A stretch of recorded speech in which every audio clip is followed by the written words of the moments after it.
رضيت بالله ربا وبالإسلام دينا رضيت بالله ربا وبالإسلام دينا وبمحمد صلى الله عليه وسلم سلم نبيا ورسولا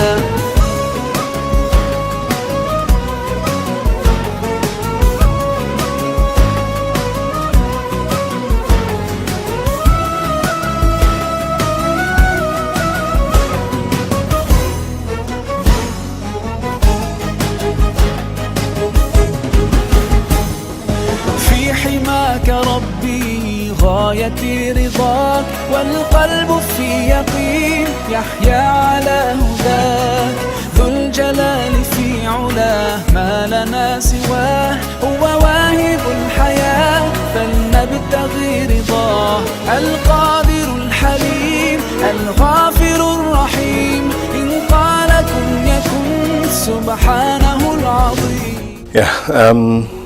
In 1998, I led a group of people who came from Makerere University to the then National College of Business Studies in Nakawa, following a law that created Makerere University's first constituent college, which was known as Makerere University Business School. At that time, I was appointed director of the institute. I am Professor Waswa Balunywa. I've been with Makerere for a long time as a lecturer, becoming a head of department, a dean, a director, and finally the principal of Makerere University Business School. When we came to Nakawa, we found the National College of Business Studies pretty different from Makerere University. Its procedures, literally everything was different, and we then brought in universal procedures, we brought in university systems, and we also brought in something different, the uniqueness that had made the Faculty of Commerce what it was. The uniqueness that had made government bring about the merger of the Faculty of Commerce with the National College of Business Studies to create the new institution, Makerere University Business School. And we introduced many changes in the institution, and we are also blessed, I must say, that we brought the Makerere structure of the support from the religious bodies. Makerere had a mullah and chaplains, the mullah for the Muslim community and the two chaplains from the Anglican and the Catholic community. So we were allowed by Makerere University to introduce this, and as a result of that we went to the different religious organizations to second people to us. The Uganda Muslim Supreme Council, which is the apex institution in the country for the Muslim community, seconded Mr. Sheikh Ali Waiswa, Ali Muhammad Waiswa, to be the mullah then of the Makerere University Business School. Subsequently, we changed this name to the Imam, which is a much more appropriate nomenclature for somebody of his nature. We want to thank the Uganda Muslim Supreme Council for seconding us somebody who was a visionary, or is a visionary, in terms of what he's been able to do.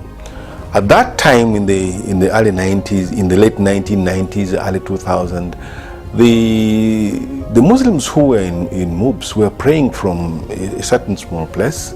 Literally, there was no church, there was no masjid, so people would pray from classes, and they organized themselves.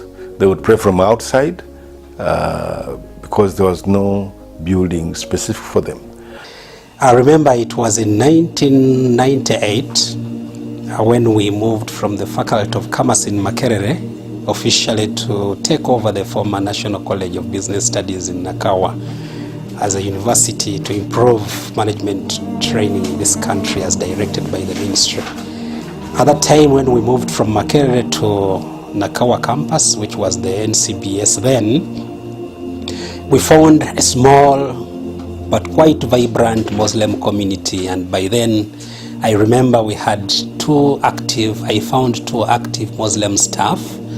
That was Counsel Makera Salim. I cannot recollect where he is right now, but he's a lawyer. I'm sure he has his chambers in this country. I used to teach business law, but he was active as a Muslim.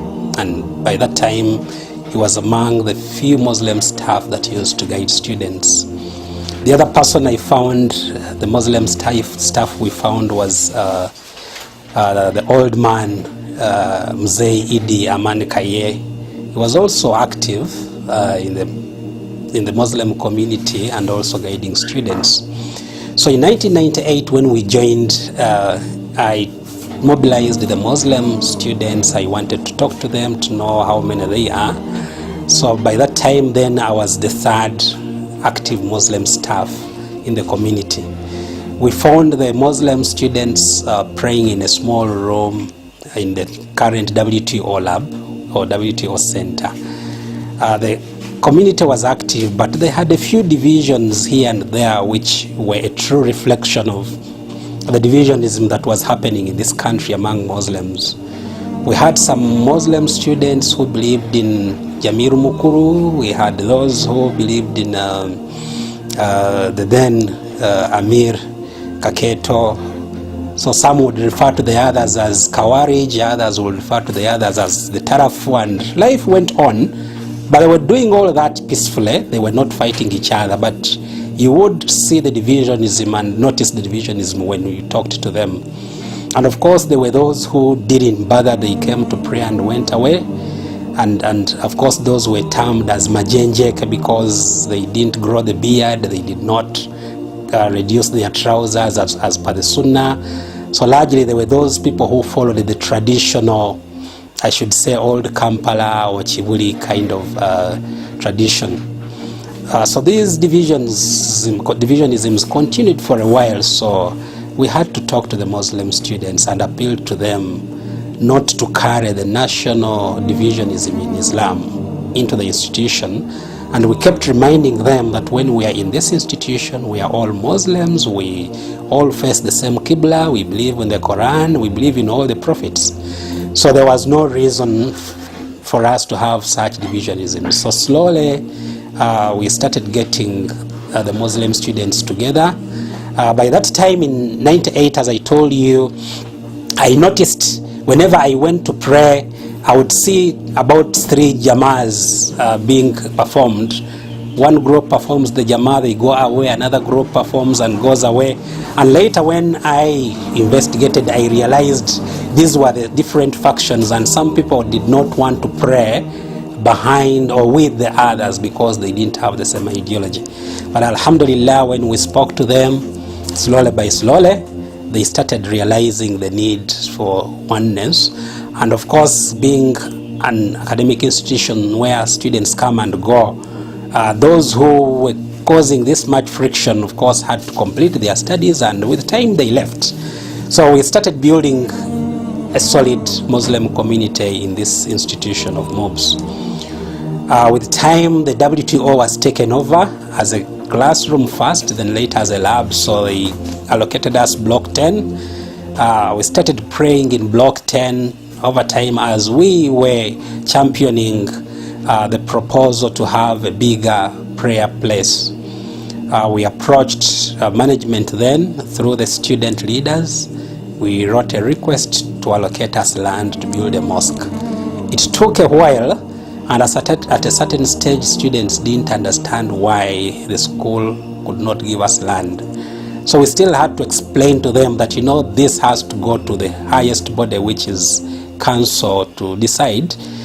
More so that there were other religious denominations that also would need the land.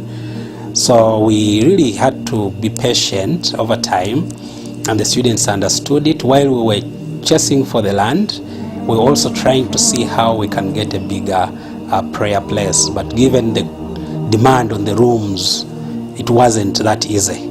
Alhamdulillah, with time, council drew a master plan, and they agreed to provide land to all the religious denominations, the Muslims, the Catholics, and the Protestants, to build the places of worship. So that's how we acquired the current land where our big, magnificent, beautiful mosque is located. So we mobilized, and that is the time when Sheikh Waiswa also joined us, very active, very enthusiastic. He loves Islam, he wants to see development. And of course, the other most powerful part of him is his network with the different people that matter in this country that could give us money. I must say that Sheikh Waiswa, when he came in, one of the first things he thought about was, can we have a prayer place? Can we have a masjid where people can pray? And his dream was not only a masjid. He thought about something much bigger. Can we have a resource center? Can we have facilities which can accommodate Muslim scholars from anywhere in the world who want to come over into the institution? And he worked very hard. I must, at this point in time, thank a number of people who have supported him in various ways. Mr. Badru Mwanga of Luka Plastics has been somebody who has worked with Sheikh Waiswa all through. Mr. BMK Chivirige and Mr. Kadu, a variety of other people whom I will not be able to mention because of time, have supported his effort in trying to find a solution to the challenges that the community had, especially in terms of building. Special thanks go to the Mkwano family, especially Mr. Ali Khan Mkwano, who I think was the biggest contributor to the construction of the mosque, of the masjid. And there's a gentleman in Nairobi who also gave huge support to see that the masjid is constructed. And I believe possibly after the Uganda Muslim Council masjid, we have the most beautiful masjid in this country. When I joined Makerere University Business School in 2005, we had a room which we used to refer to as a masjid on Block 10, which used to house about 30 people, both male and female. Gradually, because of the increasing congregation, we shifted outside where we erected some tent.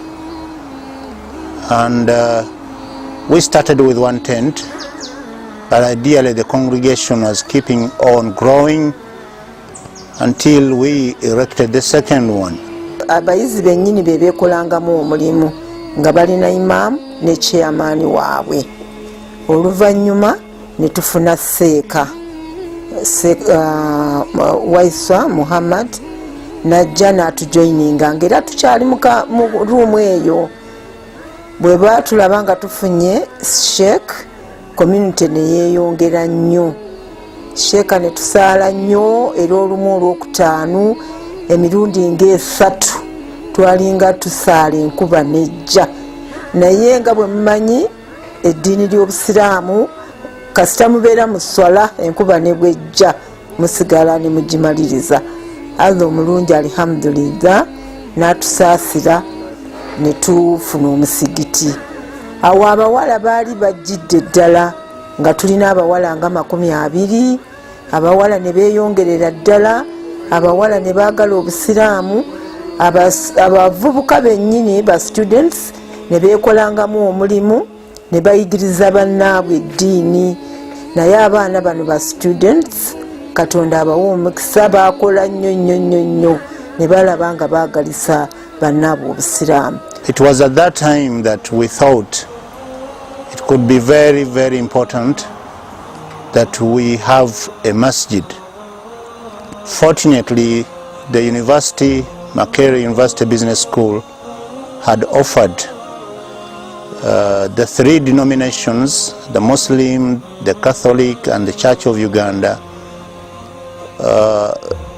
places where to construct their worshipping places, worshipping areas. So, Alhamdulillah, we managed to solicit funding locally, beginning with ourselves, the staff, the Muslim staffs, and the non-Muslims, and also our students.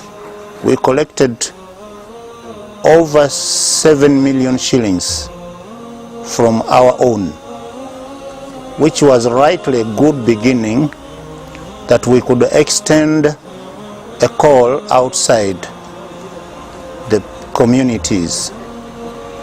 But fortunately, I came across a gentleman who is the executive director of Ummah Foundation Kenya, and who opened a branch of the same here in Uganda, Mr. Zul Nimji, who welcomed the idea. We didn't know each other before, but when I expressed this to him, he welcomed the idea, and therefore he pledged to offer some assistance.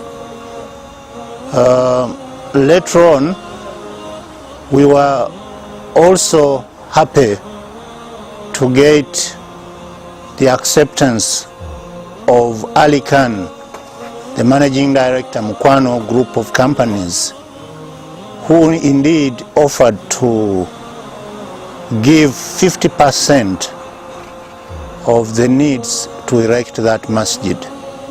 Formerly, we had planned a structure of 4 stories, which would have 1 floor, ground floor for men, 2nd floor for women, and then 3rd and 4th floor for other activities, administrative and a hall.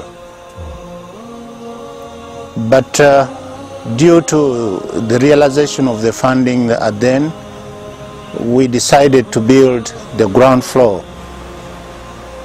And Alhamdulillah, the masjid was built within 1 year.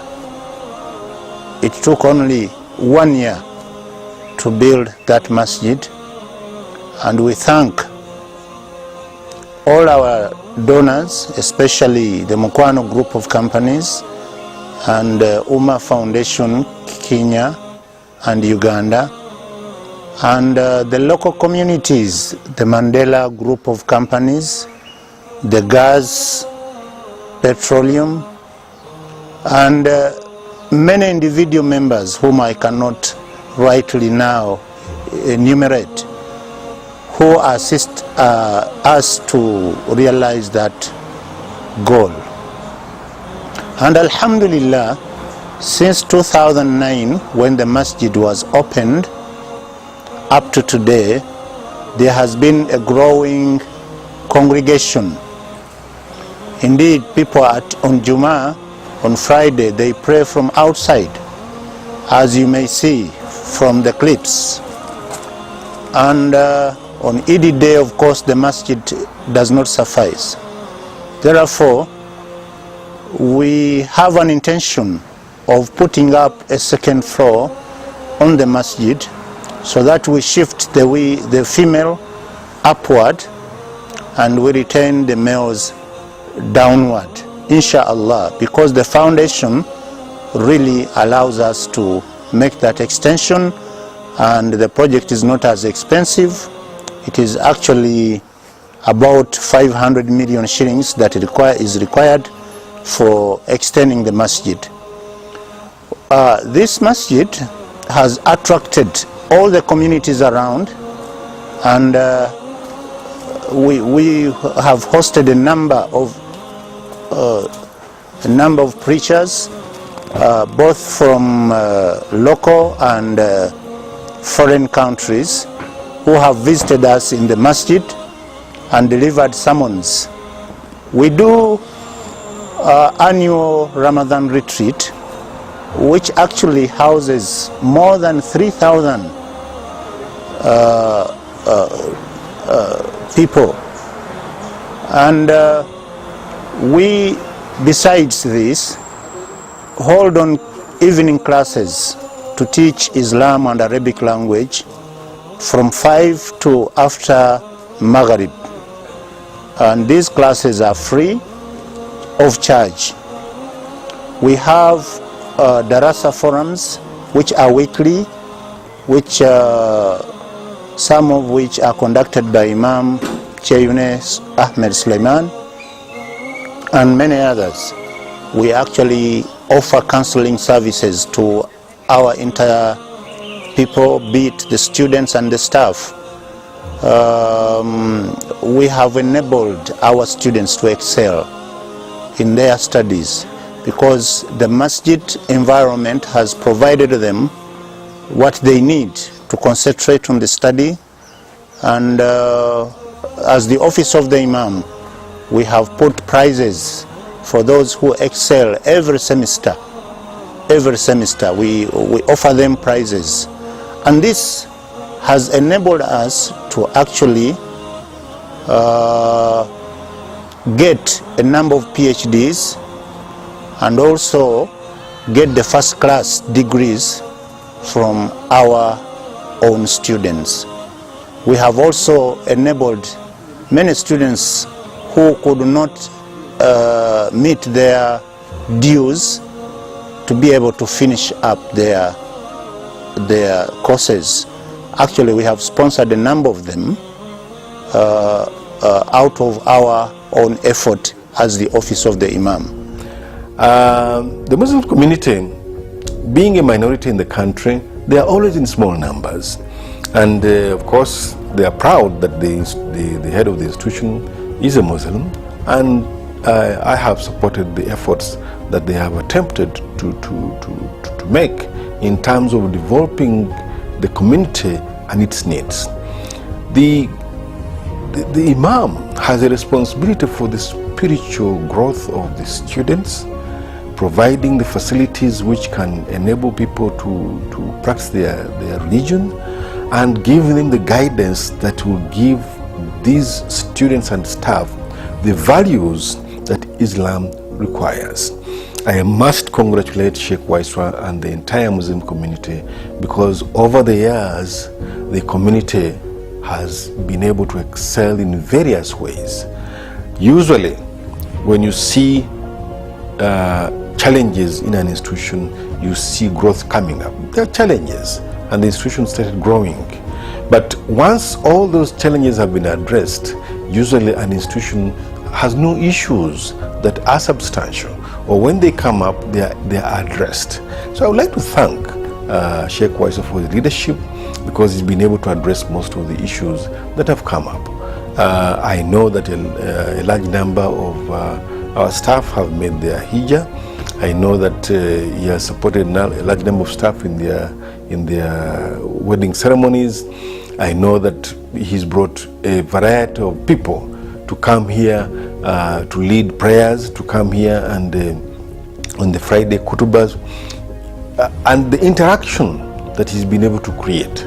He's been able to lead students to camps in various places to improve society. All this has been a result of his effort and the group he has led. We were able to create a board which kind of oversees these activities, and I would like to thank Dr. Hajat Sada Nachejwe Chimuli, who has been at the helm as the chairperson of this board. This board plans the various activities of the Muslim community, and thinking about how to train people in things are not ordinarily trained in the classrooms. The board goes out to see how they can improve communities, and they promote exchange of students and ideas among students, and I would like to thank them for the wonderful job that they have done. Assalamu alaikum wa rahmatullahi wa barakatuh. I'm Dr. Sada Chimuli Nachejwe. I'm a lecturer at Mubs. I joined Mubs in 2006. I am the current chairperson of the Mubs Muslim community. This board consists of 9 members, which include 2 students, 2 staff, 2 members from the public, one member representing the office of the principal, then the imam. We wish to advance ourselves in terms of having capacity to train our community members, students, and all those interested to have skills, professional skills of doing this job properly. And it is for that that we have a dream to erect an endowment building which will serve as a multipurpose, which will have a number of facilities, conference halls, boardrooms, and training centers to be able to carry out a lot of training that will enable our society attain the needs, the required skills, be it in business, be it in our religion, be it in professional perspective, and things like that. For that matter, we thank the university for having again offered us an extra piece of land where we have started erecting this project, which will cost about 2 billion shillings. We already collected over 350 million that enabled us to begin with, as you may see. The Muslim community in Mubs lives in harmony with other communities, and it sets, or it is exemplary in whatever it does. We've not had any friction with all other communities.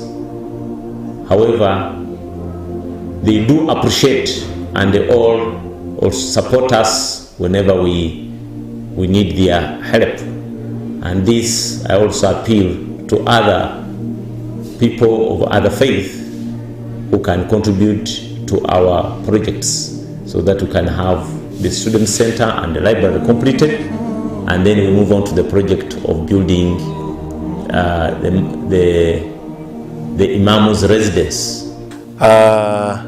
Sheikh Waiswa had this dream of these facilities, and he never relented. After the completion of the masjid, he now wanted the resource center, and I must congratulate him because he's already started on it. And I would like to thank those who have given us the resources, and more important, to thank Dr. BM Kechibirige, who gave us this dinner and this venue to be able to hold this function.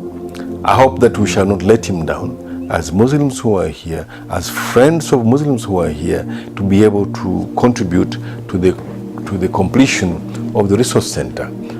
You have been told what the resource center is supposed to contain: seminar rooms, conference rooms, meeting rooms, possible accommodation, and this can be used by anybody in the institution. So these are assets of Mubs, and we would like to appeal to friends of Mubs, Muslims within Mubs and outside Mubs, to be able to make a small contribution to it. I also want to thank the staff of Mubs, because when the masjid was being conceived, then they made commitments. They got deductions from their salaries to be able to make sure that this is done. I would like to again request you to make that commitment to be able to have this resource center completed. I would like to thank Sheikh Waiswa and his team. I would like to thank the Mufti of the country, Sheikh Shaban Mubaje, for seconding a person of Sheikh Waiswa's caliber, and also for selecting him to be the second deputy Mufti. Of course, there's a contention here. I have not allowed Sheikh Waiswa to leave until when he's finished this project, because he conceived it. He's had the contacts, the networks. If he goes now, the project may take much longer to complete. So I would like to apologize for holding on to him, but we need to complete this project before he leaves the institution to go and serve in a bigger capacity where he has been appointed now. I would like to congratulate the Muslim community in Mubs and thank them for supporting these activities. I would like to thank government, I would like to thank Uganda Muslim Council, and everybody who has been able to make that small contribution. I know as Muslims, as religious people, you know what giving means. For Allah subhanahu wa ta'ala says, ask me and I will give you, and thank me and I will give you more. We should thank him for giving us Sheikh Waiswa. We should thank him for giving us a masjid, and you should ask him through yourselves to be able to give us more resources to have the resource center completed. Again, congratulations to Sheikh Waiswa and the entire Muslim community at Mubs for this wonderful project.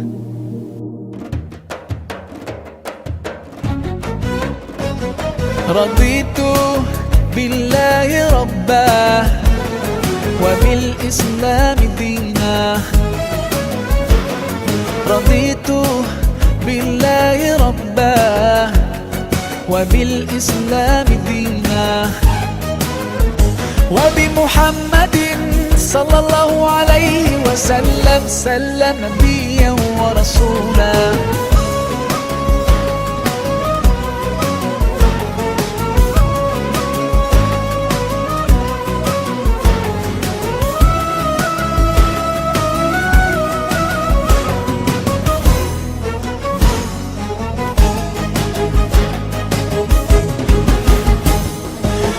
حماك ربي غايتي رضاك والقلب في يقين يحيا على هداك ذو الجلال في علاه ما لنا سواه هو واهب الحياة فلنبتغي رضاه القادر الحليم الغافر الرحيم إن قال كن يكن سبحانه العظيم